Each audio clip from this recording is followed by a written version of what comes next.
We communicate because we don't like AI-generated blog articles. Is anyone else tired of the barrage of AI-generated content passed off as human-written articles? This is where an individual attempts to demonstrate expertise in an area but has limited ability to express this through the written medium, or possibly any medium. Usually this is due to low writing skills or not having an adequate handle of the subject matter in the first place. It can't have been more than a few short days in late 2022, early 2023, where it was a novel thing to post GPT-generated articles that said something like, "Look at this, this is all AI." Then it quickly became boring. In AI terms, 2025 compared to 2023 is like a light year. If posting generated content that is easy to spot cause mass eye rolls, then why now is this practice not only still rife, but actually increasing in the sectors we work in? By now, all of us have used a tool like ChatGPT for our own little experiments and needs, and some of us integrate it into aspects of our work. This means that we are all very familiar with the style, the sentence structure, the presentation that is typical of generated text.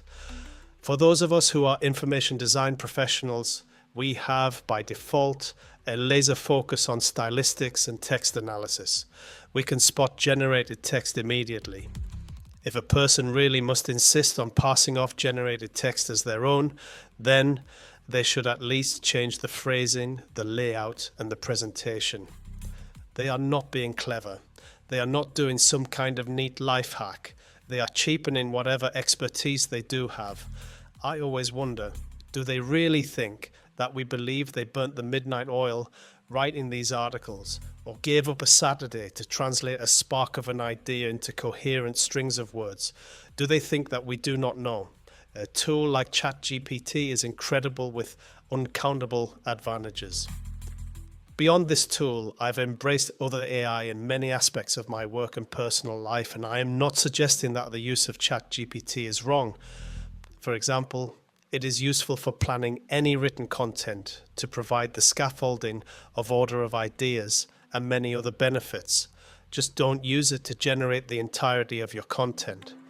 This inundation of fake generated content is received with the same collective sigh as the articles that have been blindly forwarded and applauded by the empty likes, where it is clear that neither the forwarder or the liker have read beyond the title. The net effect of this is decibels of useless visual noise. Let's hope that this practice burns itself out soon. It convinces nobody. Therefore, we communicate because we dislike AI-generated blog articles, but before I finish though, there is a disclaimer.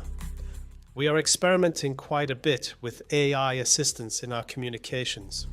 For example, these videos have AI-generated music. We are using AI-generated images to visualize abstract ideas. Then we were using text-to-speech voices because my voice is, well, let's just say it could be bottled and sold as a treatment for insomnia. But these other voices, who are typically middle-aged British males, well, it just felt a bit fake. It didn't feel like me. So, monotonous or not, I lent my voice to the video and podcast output that we are doing. Now, when I say I lent my voice, that is what I mean. I cloned it.